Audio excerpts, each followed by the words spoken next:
I never thought I'd be the guy writing one of these posts. You know the ones, some poor sap gets blindsided by betrayal and pours his heart out to strangers on the internet. But here I am. And trust me, I'd rather be anywhere else than reliving what happened. My name's Connor. I'm 38 years old, married for what used to be 11 pretty normal years. Or at least, that's what I thought. We lived, in a decent little place just outside of Tempe, Arizona.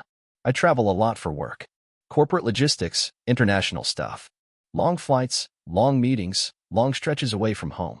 But it paid well, and I thought it was worth it for the life we were building.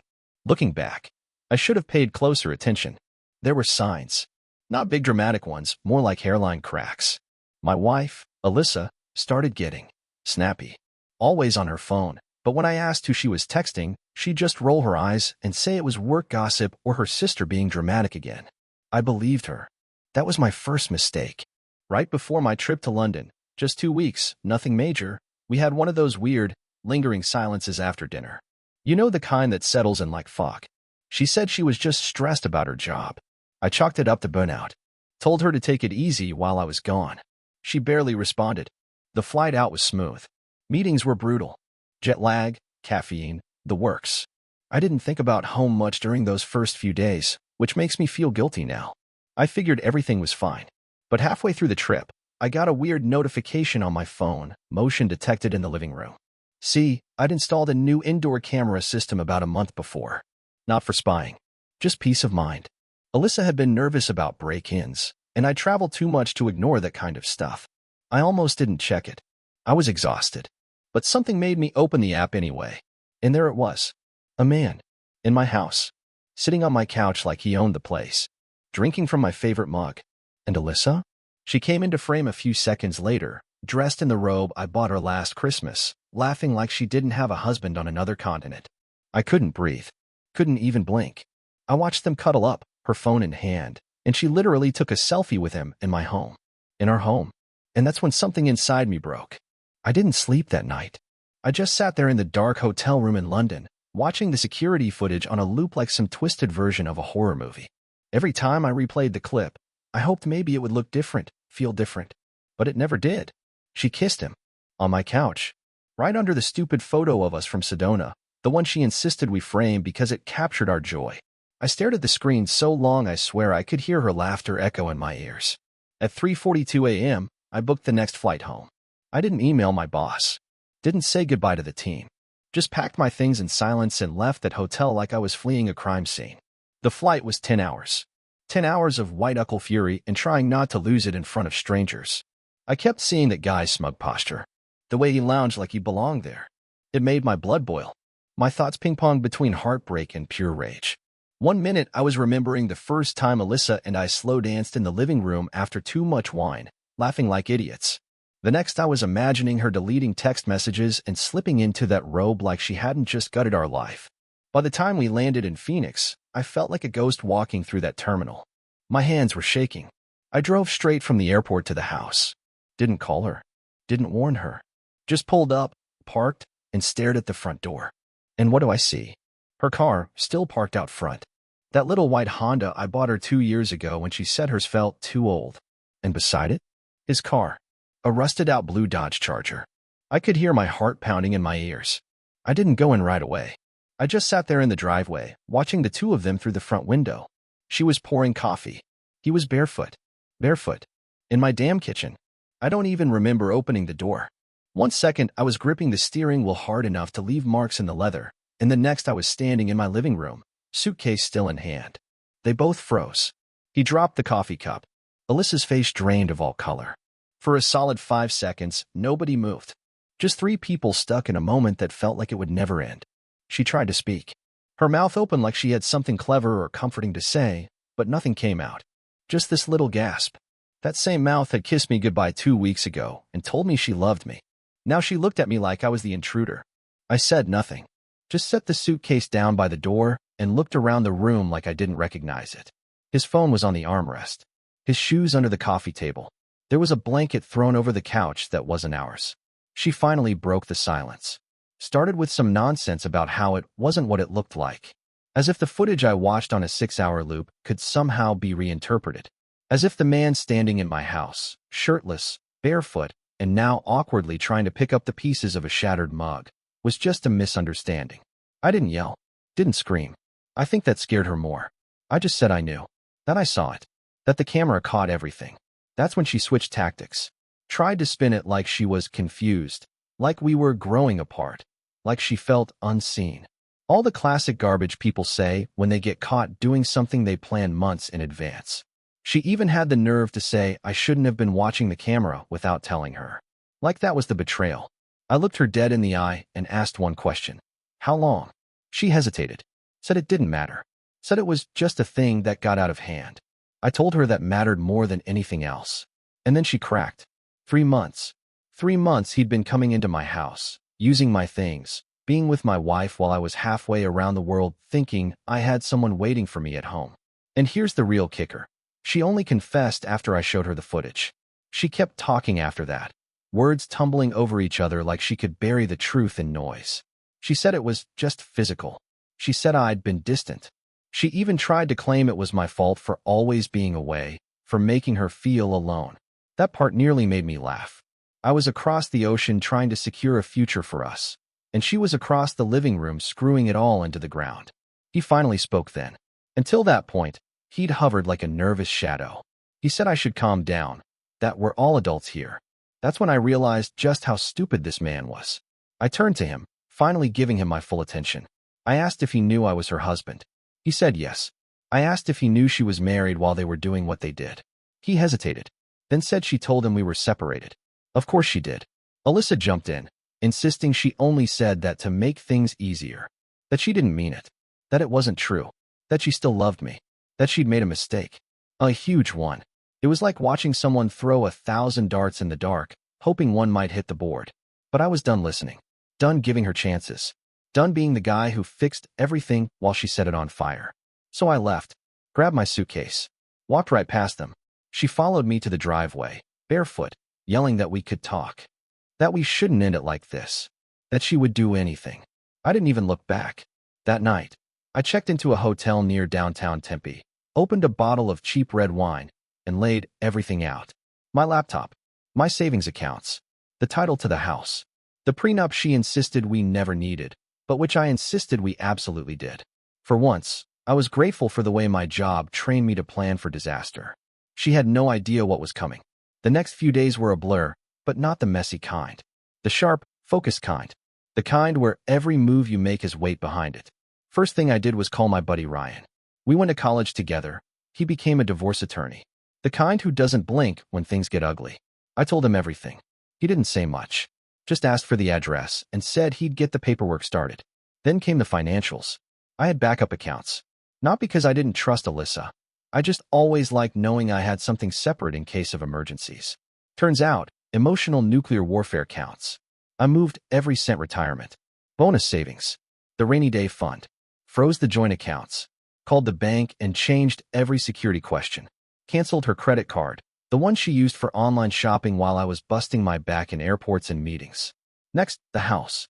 Thank God it was in my name. She used to say it made her feel less secure, but I always said it was just easier for taxes. She didn't argue. She never looked at paperwork anyway. I called the insurance. Changed the locks. Texted her that I'd be swinging by to collect the rest of my things. Told her not to be there. She replied with one word, please. Just that. No punctuation. No explanation. I didn't respond. Instead, I walked into the house I built for us with a friend from work, big guy named David, who didn't ask questions. I packed fast. She had cleaned the place up like she was expecting me to come back and play pretend. Even lit a candle in the hallway. Like that would fix it. When I got to the bedroom, I noticed all the photos were gone. Our wedding picture. The one from our 5th anniversary in San Diego. All of it. Just bare walls and a new throw blanket she probably bought to impress the next idiot. There was one thing left in the closet, a box labeled Connor stuff. Like I was a tenant who'd skipped rent. She didn't just betray me. She evicted me from my own life. I didn't hear from her for 3 days after I cleared the house. Not a call. Not a text. Not even one of those guilt-ridden midnight voicemails. Then on the 4th morning, right around 7 a.m., she showed up at my hotel. I didn't let her in. She knocked for a while, soft at first, then loud and frantic. I opened the door just enough to see her standing there in a hoodie and sweatpants, eyes red, mascara smeared like she finally realized crying couldn't fix everything. She asked if we could talk. Said she didn't recognize herself anymore. Claimed she didn't even know why she did it, that she felt lost and numb and like a passenger in her own body. I told her this wasn't therapy. This wasn't a movie where the cheater gets a monologue and the audience claps because they were brave enough to cry. This was real life. I reminded her that I was sleeping in a $70 a night motel while the man she let into our house probably still had access to our fridge. That's when the anger started showing. Her voice changed. She said I was being cold, said I wasn't giving her a chance to explain, that I was walking away from everything we built. That line almost made me laugh. I reminded her that she walked away the second she brought another man into our bed, not just emotionally, not figuratively, but literally. And then, like clockwork, she flipped into desperation. Said she'd do anything. Go to counseling. Block him. Delete everything. Cut him off. She begged me to come back.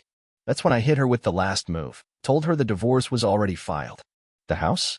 Staying with me. The bank accounts? Handled. The bills? In her name now, the one she ran up while shopping online for that perfect throw pillow to impress a guy who didn't even have socks on in my kitchen. She gasped, like I just knocked the wind out of her. And then came the part that told me everything I needed to know. She didn't ask why I filed. She asked when. Because she already knew why. Later that same day, I started getting messages. Not from her. From people I hadn't heard from in months. Her sister. Her coworker. Even her old high school friend I barely remembered meeting at our wedding. Apparently, Alyssa had started telling people I left her out of nowhere, that she was blindsided. Painted herself as some kind of abandoned wife, struggling to keep it together while her cold-hearted husband went off to find himself in Europe. I laughed out loud when I read the texts. She wasn't even trying to be subtle. She'd flipped the script so hard it probably gave her whiplash. What she didn't realize is that I still had the camera footage saved, backed up on 3 different drives and a cloud account she didn't even know existed. So I replied once. To her sister. I said, when you've seen your husband's robe on another man in your own kitchen, get back to me. Didn't get another message after that. But Alyssa? She started unraveling. Fast. She texted me the next morning, paragraphs this time. Said she made a mistake, that she didn't realize what she had until it was gone. That she was being poisoned by bad friends and wasn't in her right mind. Said she felt haunted. Then came the real kicker. She asked if we could try again. Not immediately, but in the future. If I could just find it in my heart to let her earn back my trust. That's when I realized she didn't just want me back. She wanted back the life. The safety net. The image. The man who covered the mortgage and the oil changes and the little reminders like, don't forget your mom's birthday. She didn't miss me. She missed the version of her life that worked better when I was in it. The strangest part of all this? I didn't miss her. Not even a little. I missed the idea of her. Sure, the version I thought I had. The woman who used to fall asleep on my chest during thunderstorms. Who made fun of my bad dancing in the kitchen and then pulled me in anyway. That woman, I would have walked through fire for. But that woman was fiction. What I had was someone who lied with a straight face, who let another man into our bed and still looked me in the eye afterward like I should be the one apologizing. So I didn't mourn her. I mourned the illusion. And then I moved on. I started going to the gym again. Not for revenge. Not for some glow-up Instagram story. Just because I finally had the mental space to care about my own damn body again. I stopped eating microwave dinners. Started cooking for real. Discovered I actually like doing dishes when no one's criticizing how I stack them. I met friends for drinks without checking in. Took a road trip to Flagstaff just because I wanted to see the leaves change. Stayed in a cabin, watched the snow fall at 2 a.m. from the porch, and didn't feel lonely, just free. Meanwhile, Alyssa was unraveling in real time. Mutual friends started telling me she was reaching out to anyone who'd listen. Playing the victim card so hard it was practically laminated. Saying I abandoned her. That she didn't feel safe financially. That I ruined her life overnight. Funny. I remember standing in that kitchen, watching her smile at that guy while he wore my t-shirt, and thinking, this is the moment she ruined hers. I didn't tell anyone what to think. I didn't send screenshots or drop receipts. I didn't need to. The truth doesn't need a PR campaign. It just needs time. About 2 weeks after everything went down, I got a message from a number I didn't recognize. It was a photo. A blurry shot of Alyssa standing outside the house, my house, staring up at the windows like they'd speak to her. She looked small. Like she'd wandered back to a life that no longer existed and couldn't understand why the door didn't open anymore. There was no caption, just that one image. I didn't reply. I later found out from a neighbor that she'd been stopping by, just sitting in her car down the block, waiting. Not knocking, not causing a scene, just waiting. I guess she thought I'd come out and invite her back in. But that version of me? He doesn't live here anymore. And as her world shrank, mine quietly expanded. I got a promotion. My boss pulled me aside after a client meeting and said whatever I'd been doing lately, keep doing it. I didn't tell him the secret was cutting out the chaos. I started sleeping better, waking up without dread, cooking breakfast instead of skipping it, reading again. Real books, not the self-help stuff I used to buy out of desperation at airport terminals. Then I met someone. No fireworks, no whirlwind. Just a calm, curious, grounded woman I met at a bookstore in downtown Tempe. We started talking over a shared recommendation, a novel I'd once pretended to read in college. She smiled when I admitted that, and I realized I hadn't smiled like that in a long, long time. We're not rushing anything. And that's the best part. Meanwhile, Alyssa sent one more message. This time from her actual number. All it said was, I thought you'd come back. That's the thing, though. I did come back. Just not for her. I used to think that strength meant holding everything together, no matter what. Hold the job, hold the house, hold the relationship. Hold her. Even when things were slipping through my fingers like water, I just gripped tighter. Told myself that's what love was. That's what marriage meant. But now I know. Real strength is knowing when to let go. When to stop pouring yourself into someone who's already halfway out the door. When to stop begging a crumbling foundation to carry a future it was never built for. There were nights early on, right after I got back, when I'd lie awake wondering if I overreacted. If I should have tried harder. If I should have forgiven her. That version of me, the one who doubted himself, he's gone now. Because I see it clearly. I didn't destroy anything. I just stopped pretending something broken could be beautiful again. I think Alyssa wanted to be forgiven so she could feel whole again. So she wouldn't have to look in the mirror and see the truth staring back. But forgiveness doesn't come wrapped in comfort. It comes with accountability. And she never gave me that. No confession. No true remorse. Just performances and excuses. And the worst part? She still thought she could control the story. But I don't owe her silence. I don't owe her sympathy. And I sure as hell don't owe her another chance. I never answered her last message. Never said a word. There's something powerful about silence, about refusing to give someone the stage for one last act. Letting them sit alone with the echoes of their own choices. She tried a few more times. Quick texts. A missed call at 2:13 a.m. Another half-hearted voicemail saying she just wanted closure. But closure isn't something someone else can give you. It's what you give yourself when you finally realize you deserve better than begging for scraps. A few weeks later, I got an official notice. The divorce was finalized.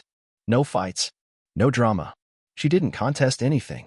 Probably realized dragging it out would only expose more truths she didn't want anyone seeing.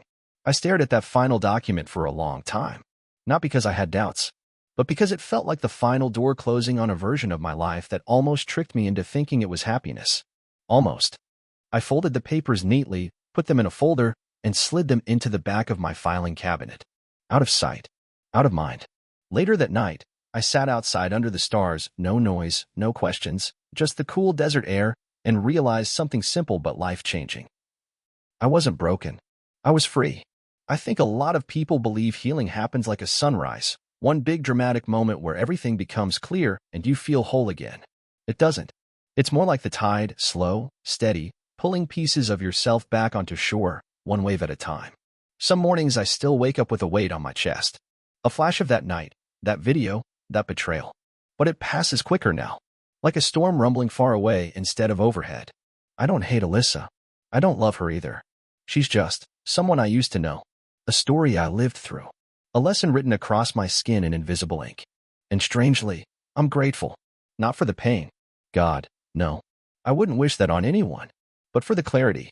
For the freedom of finally understanding my own worth without having to beg someone else to see it. I build a life for two. She chose to burn it down. I chose to build again, this time for myself. And you know what? This life, this small, simple, honest life, it feels bigger than anything we ever had together. No lies. No games. Just me. Just peace. And that's more than enough.